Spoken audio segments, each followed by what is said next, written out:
Folklore. The beliefs, traditions and culture of the people. Passed on in the most part through the spoken word, folklore expresses our values, our shared ideas with others. It is both how we were and how we are. Without a record, our customs and traditions may become lost to us in the present, but under the surface, we still draw on them. We still know. It's time to recall our forgotten history and to record the new. This is the Folklore Podcast.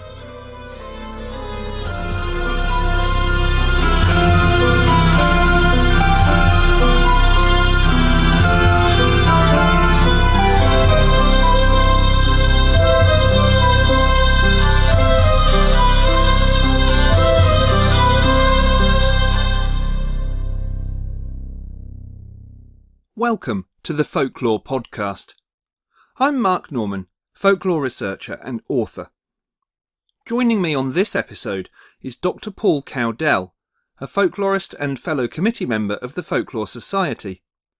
Paul studied for an MA in folklore at the National Centre for English Cultural Tradition at the University of Sheffield, after which he was recruited for fieldwork for the Smithsonian.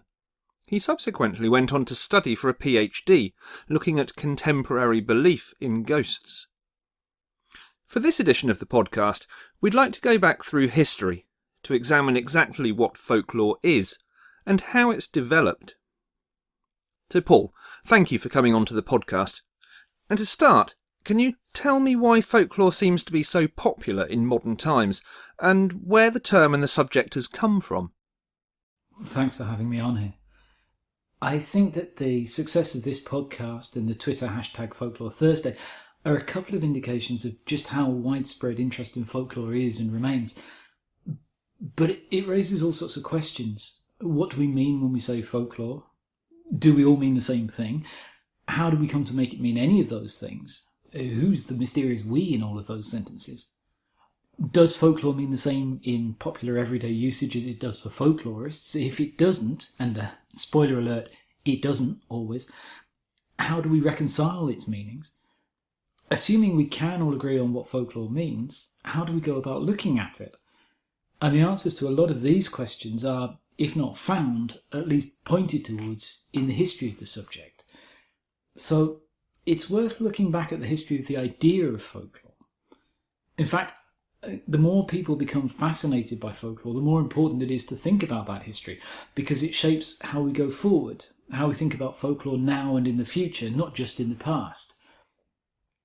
Intellectual history can be quite abstract, but folklore can't. Not really. If it stops being about people, it stops being about anything.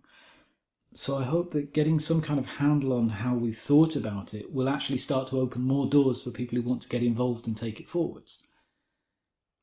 And I think the key is starting with the word itself.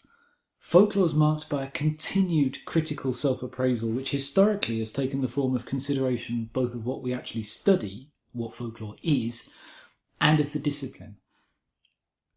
The name of our study is a key to how we understand that study. Folklorists can sometimes seem obsessive about the name of the discipline, and internationally we use a variety of words for our activities, folklore, ethnology and so on, which indicates differences in approach and focus. When folklorists argue about the scope of our study and its character, I think this reflects folklore's strengths, not weaknesses. And it isn't helped by the fact that certainly in Britain we mostly use the same word, folklore, to cover the law itself and the study. And this has been criticised because the word folklore is popularly used to suggest wrongness or distortion. Now, I am quite happy to live with that because it means we constantly have to deal with actual folk usages, folklore in practice. Academically, you will often find the word folkloristics used for the study. I do use that sometimes for clarity's sake. It's not a particularly nice word though. But folklore is a lovely word. And also I think that if we mean folklore, we should say folklore. So let's start with that name, because it arrived with a bang. As the American folklorist Richard Dawson put it, seldom in the history of learning has a new subject announced its arrival so explicitly and with such self-assurance as did folklore. But, as I'll explain, it wasn't actually the first time people had looked at the subject. It's just that 170 years ago, we changed how we talk about it. On the 22nd of August 1846, a short letter dated 10 days earlier was published in the Athenaeum literary magazine under the pseudonym Ambrose Merton. It was written by a literary antiquarian named William John Toms and encouraged the magazine's readers to collect and forward for publication items of what we in England designate as popular antiquities or popular literature, such as, quote, manners, customs, observances, superstitions, ballads, proverbs, etc., unquote. However, Toms noted, this material is, by the by, more a law than a literature, and would be most aptly described by a good Saxon compound, folklore, the lore of the people. So I guess in a sense, folklore gets its origin story, if you like. Absolutely. Even today, this is the convenient entry point for the subject. It's the first time folklorists get to identify themselves as such, and we still acknowledge Toms for his invention. When the Folklore Society here in Britain was founded in 1878, largely because of his work, Toms was appointed its first director. His word caught on almost instantly. Inside a year, Toms was claiming it had achieved household currency, which seems reasonable given the evidence. Later in 1846, he began a folklore column in the Athenaeum, publishing what readers were sending in. In 1849, he took that to a new magazine, Notes and Queries, which does still continue today, although it's now exclusively literary. In 1851, Thomas Sternberg's Dialect and Folklore of Northamptonshire became the first book with the word in its title, suggesting it had taken root pretty quickly. And as you can imagine, Toms was pretty proud of his word. In 1855, Dean Richard Chenevix Trent, archbishop, poet and philologist, described the word folklore as the most successful of these compounded words borrowed recently from the German. Toms was understandably pleased and flattered, but also keen not to lose credit. The impression that the word was borrowed from the German is a very natural one, he wrote, but it was of English origin. And he came back to this in 1872 in Notes and Queries, again to reassert his claims of originality. But, for all that he was deservedly proud of having come up with the best word ever, and for all that he did point out future directions for the study of folklore, as we'll see, he didn't claim to have invented the field of interest. He was proposing folklore as an alternative to phrases already in use, popular antiquities or popular literature. These are recognisable terms that identified the nascent study of folklore with a body of work begun over the preceding couple of centuries and being continued by Tom's own contemporaries. The study of popular antiquities had really kicked in through the 17th century, in part as an attempt to come to terms with changes in popular belief and custom around the tumult of the English Revolution and the Civil War. John Aubrey, for example, who died in 1697, was fascinated by supernatural phenomena and omens, ghost stories and the like, and he amassed an amazing body of anecdotes and legends that read like modern field notes. He also promoted the view that all this old stuff that was known before the Civil War was vanishing as a result of wider literacy and political developments. And he made a comment, "The many good books and variety of turns of affairs have put all the old fables out of doors, and the divine art of printing and gunpowder have frighted away Robin Goodfellow and the fairies." Unquote. That summarises pretty much what would be the view of folklorists for a long time to come, namely that this is old stuff that's vanishing and we should write it down before it disappears. I'd like to say that that's not quite how folklorists see things these days, but it is a stubborn and ingrained point of view that we really haven't quite shaken off altogether. And this approach of the antiquarians continued through the 18th century. You have people like Francis Grose, who published a dictionary of the vulgar tongue that's full of observations on folklore. And most importantly, a guy called Henry Bourne, who in 1725 published a compilation Antiquitates Vulgares, common or popular antiquities. This was considerably expanded in 1777 by John Brand as Observations on Popular Antiquities, and then edited again further by Henry Ellis in 1813. Bourne's book, and the books it turned into, became the cornerstone of historical collections of folklore, and it was at the heart of the work of the emergent Folklore Society over a century later. But the point is not just that they were somehow pointing to future developments. Bourne, more than anyone, highlights how far Toms wasn't working in a void, not that he was claiming to. Bourne and Brand's work was used extensively by Toms's contemporary William Hone in books like The Everyday Book and The Yearbook. And Hone had a similar sort of write-in contribution policy to Tom's. So, for example, you find the poet John Clare sending Hone recollections of Northamptonshire May Day customs. A Woolwich blacksmith sent him an account of a dockyard procession featuring an effigy. It's great stuff. At the same time, Toms was being encouraged by his mentor Francis Douce, the keeper of the manuscripts at the British Museum, to undertake literary research. And Toms's own work included an attempt to make, in his words, the writings of Shakespeare and that folklore which the poet loved mutually illustrative of each other. Now, Toms may have only been hinting at these forebears when he used the term popular antiquities, but his letter was explicit about one influence. He talked about the Athenaeum gathering collectania until some James Grimm shall arise, who shall do for the mythology of the British Islands the good service which that profound antiquary and philologist has accomplished for the mythology of Germany, unquote.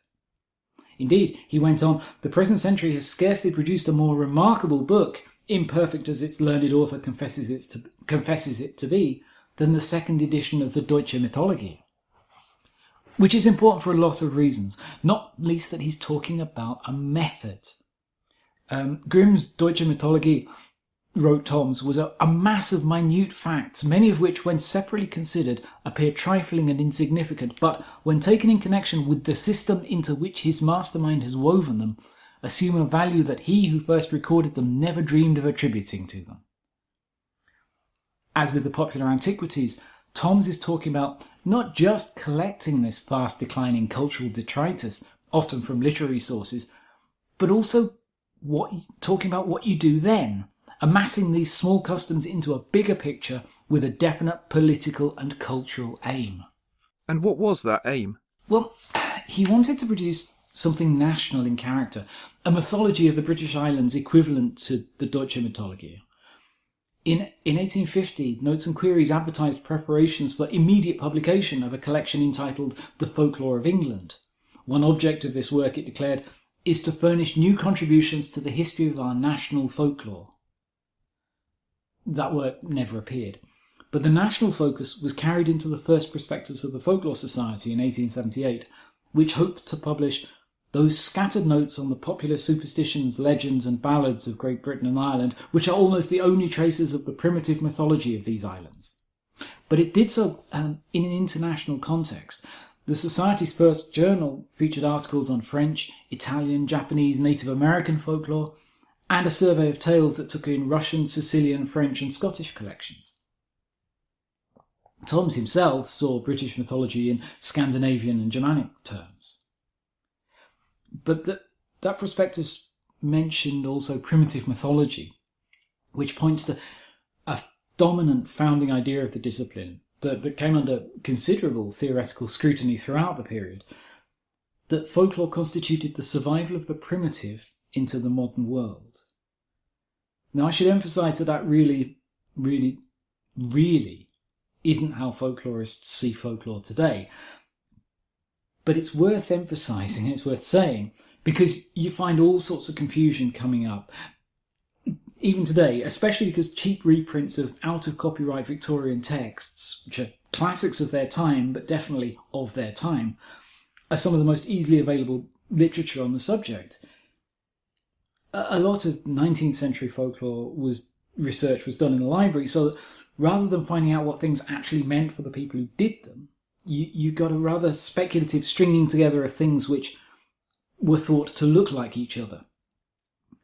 This reached its height in the 20th century with J.G. Fraser, whose work poses problems for folklorists today. The Golden Bough is still popular, still available, And I have to say, far more people have heard of Fraser than have heard of all the other folklorists who disagreed with him, continue to disagree with him, and have done completely different stuff since. I mean, folklorists don't really do that stuff anymore. But it doesn't stop a first reaction to the word folklore being, ooh, like Fraser. It is our history. It has contributed to our discipline's development, but it isn't our present.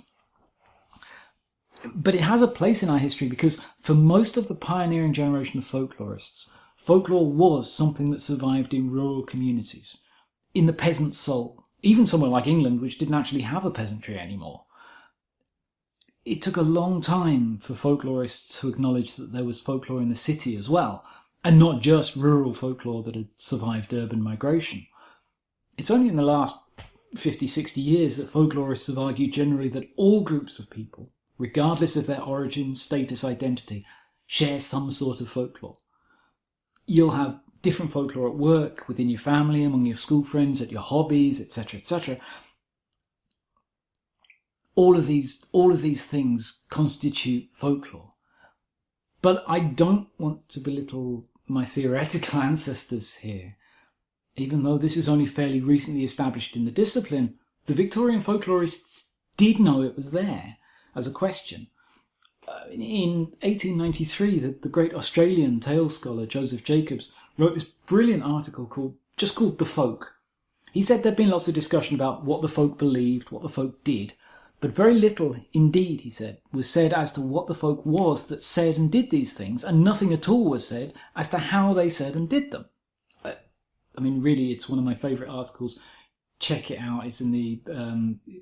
you'll find it online in the archives of the Folklore Society journal. Jacobs was contributing to a debate about the origin of items of folklore. Did they spring up collectively and anonymously through polygenesis, or were they the creation of an individual, a monogenesis, that then passed into the community? And just as an aside, the American government has actually taken a position on this very debate recently. It supports polygenetic folk origin because that would limit copyright claims on traditional material. But that's an aside. But Joseph Jacobs' central point went way beyond that discussion. You see where I'm pointing, he wrote at one stage. The folk is simply a name for our ignorance. So, even within a fairly limited contemporary debate, the field was already being opened up for future development of the discipline into what we know it as today. So while we've moved away from that primitivist conception now, the political concerns behind it do highlight an important point about Tom's new word. He'd invented the word, but he did so in the context of a theoretical framework that was already being elaborated across Europe. The concept of primitive survivals offered the possibility of finding some underlying soul and culture of the people. It offered fuel to the notion of an inherent national character. Now, we're familiar with the darker side of this from 20th century history. And it's worth bearing in mind that after the Second World War, folklore had been so discredited in Germany by Nazi abuses of it that scholars had to rebrand and reframe it entirely. But things looked a little different a century earlier. The appeal to an underlying national character could justify the aspiration for a nation where one didn't yet exist. Bela Bartok, writing in the early 30s about song collection in Hungary, summarised it in this way. Anyone who is at all interested in folk song research has certainly heard that in small countries, especially those which have been more or less politically oppressed, they've devoted themselves with exceptional eagerness to the collecting of their folk songs. It was the intention in these countries to invoke national feeling by disclosing and preserving the treasures hidden in the folk song, and to a certain extent create a counterweight to oppression. And that was even more true of tales and epic poems, which not only offered a cultural treasure, but also allowed for the construction of a national mythology for nations that didn't yet exist, for nations in waiting, if you like. The prime example is Elias Lönnrot's merging of disparate collected oral texts into a national mythology in the Kalevala. which provided a cultural heritage for a Finland that was yet to be established, and achieved it. I mean, as its celebration in Finland every 28th of February makes quite clear. And the Kalevala is stunning. It's completely readable, and it had a massive impact on the emerging discipline of folklore. In many ways, it came to be the test case for the relationship between ethnography, what people actually do and say, and literary antiquarianism, what we can find in books. It was known from the outset that Lönnrot had inventively and creatively edited together a whole load of oral texts, and it was initially argued that the result wasn't folkloric at all, that it should be studied purely as literature. Now, it may sound odd, but this actually provided folklore with all sorts of theoretical boosts because it demanded a serious, close study of source materials. We now figure that Lönnrot probably wrote about 600 lines of poetry as his input to the work, which is actually only around 2% of the total. And we've come to a much more satisfyingly complicated appraisal of the text, one that acknowledges at the same time Lönnrot's literary achievements as editor and writer, the oral poetic achievements of the Karelian rune singers whose traditional material Lönnrot was shaping, and the folkloric material that's contained within the texts. We should also note, given how national its ambitions were for a country that didn't yet exist, that the Kalevala and the discussion around it were from the very start part of an international debate. While Finnish scholars were largely treating the work as literature rather than folklore, it was an Italian folklorist, Domenico Comparetti, who was busy identifying the traditional religious material in the text. It was Comparetti who, talking about this religious material, described the Kalevala beautifully as an epic of charms. So how important is this international aspect? Oh, it's absolutely essential to the history of folklore, both as a subject and as a discipline. When the British folklorist and entomologist W.F. Kirby announced his intention of producing an English version of the Kalevala from a German translation, there was an outcry. Many eminent scholars published stern letters insisting that an English version would only be acceptable if it was translated directly from the original Finnish. Actually, writing about the folklore archives in Finland, the Folklore Society at the time wailed plaintively, "We must all learn Finnish!" What's striking is that Kirby took note of all of this and treated it seriously enough to learn both Estonian and Finnish, and translated the closely related Estonian epic the Kalev Poeg as part of his background materials. Now, of course, there is a slight tension between national aspiration and this international interaction. And the Folklore Society in Britain is justifiably proud of its pioneering place in the field, so much so that for many years it claimed to be the world's first folklore society, which was a little embarrassing when you met colleagues from the Finnish Literature Society, which, with its magnificent folklore archives, had been founded in 1831. The Folklore Society's claim was eventually amended slightly to being the first society to use the word folklore in its title. There are still some minor doubts about that too, I have to say, but the Folklore Society still exists and it still retains its international significance, so I think some kind of boast is legitimate. I think the point is that the process I've talked about here, the investigation into folklore even before that's what we called it, was also not national. In 1989, Vilmos Voit gave a paper provocatively titled 200 Years of Teaching Folklore at a Hungarian University. He admitted right at the beginning that the word had been invented in 1846 by Toms, but said even if the term is of a later origin, the phenomenon itself derives from a nobler age. And he pointed to earlier researches to what we now call folk life. I'll come back to that. Because before we get away from the national question entirely, we should note that Lönnrot's editorial work towards a national mythology was itself heavily influenced by the Grimms and the German Romantics, and Jakob Grimm had been an early champion of Lönnrot's book. A lot of the confusion around the word folk comes from its borrowing from the German Volk, which doesn't quite mean what the English was intended to mean.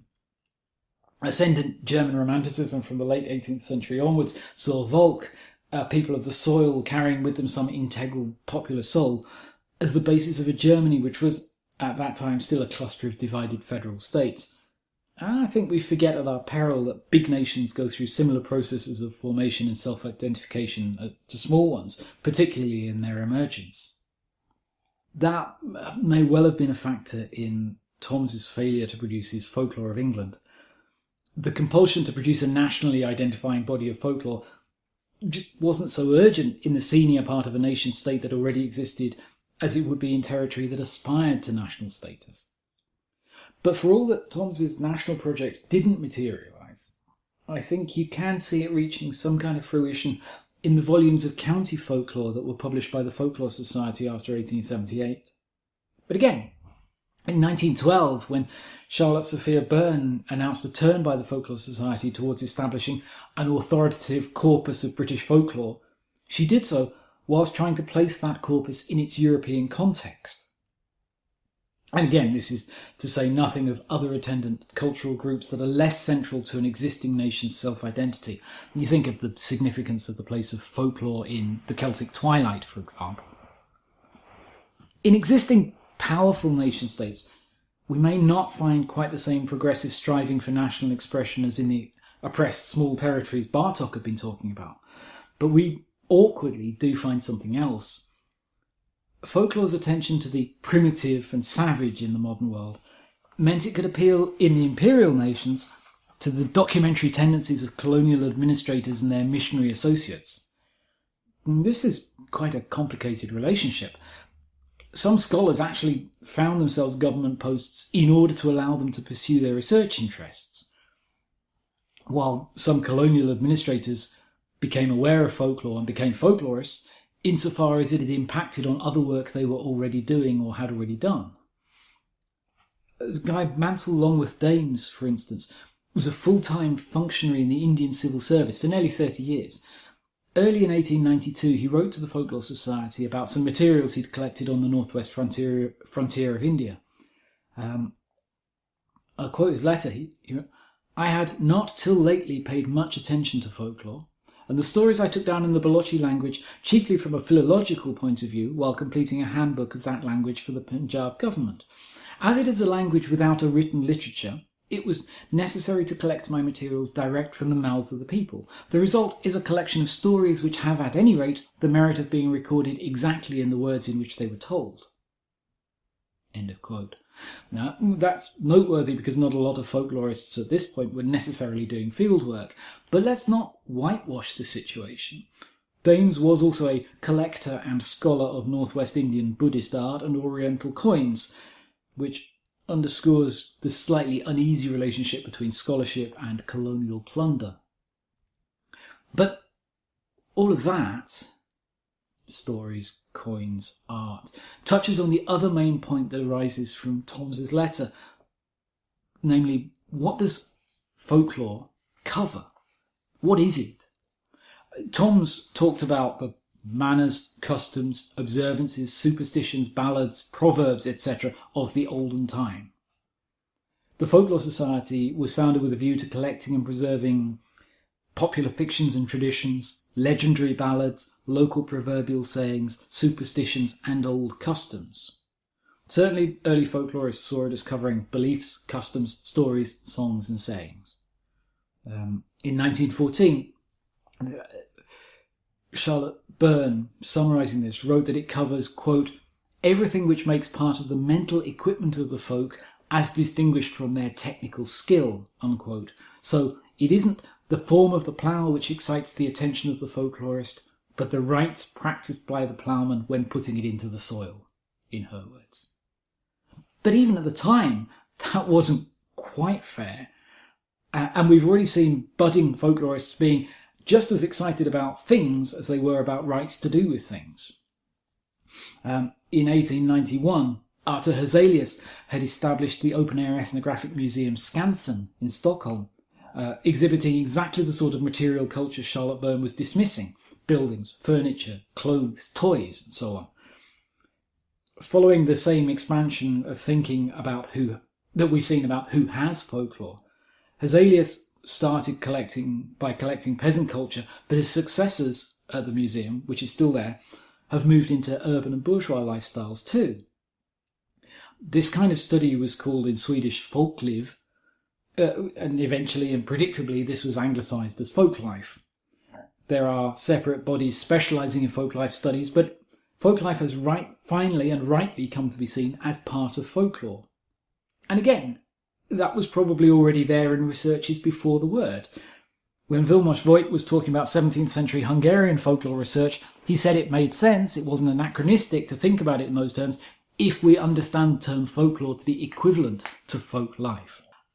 And I think it seemed easier, historically, to provide lists of the sort of things folklore covers than to try and define it summarily. Although, in person, I usually talk about bits of informal culture and then just go with wherever the conversation then takes me. And anyway, lists can be misleading. In 1965, the outstanding American folklorist Alan Dundes, he reckoned that an itemised list might be the best way of defining folklore for the beginner, and then went on to give a 24-line sample, which he had to admit couldn't possibly include everything. One of his colleagues looked at this quite long list and said, "Oh, so folklore then is just the stuff Alan Dundes studies." And I think the thing is, the flexibility is what makes folklore so difficult to explain to academic funding bodies, for one. As one of my tutors put it, folklore has all the interesting bits of other disciplines and none of their dull bits. But it also, and I want to conclude on this very, very exciting point, this is also what continues to make folklore relevant and viable and fascinating today. Thank you. My thanks to Paul Cowdell for talking to me. A full transcript of Paul's talk is available as usual for download from the website at www.thefolklorepodcast.com. Thanks for listening. See you next time. You have been listening to the Folklore Podcast, written and presented by me, Mark Norman. Follow my research at www.facebook.com/marknormanfolklore. The Folklore Podcast art director is Melissa Martell. Visit her website at www.mdmcreate.com. To listen to other episodes, receive our free newsletter, or download the e-magazine supplements for all our episodes, please visit our website at www.thefolklorepodcast.com. You can become a supporter of the podcast for as little as $1 a month and receive all the magazines, as well as extra episodes, films and more rewards. Visit www.patreon.com/thefolklorepodcast to do that. The Folklore Podcast theme music is written and performed by Gurdybird.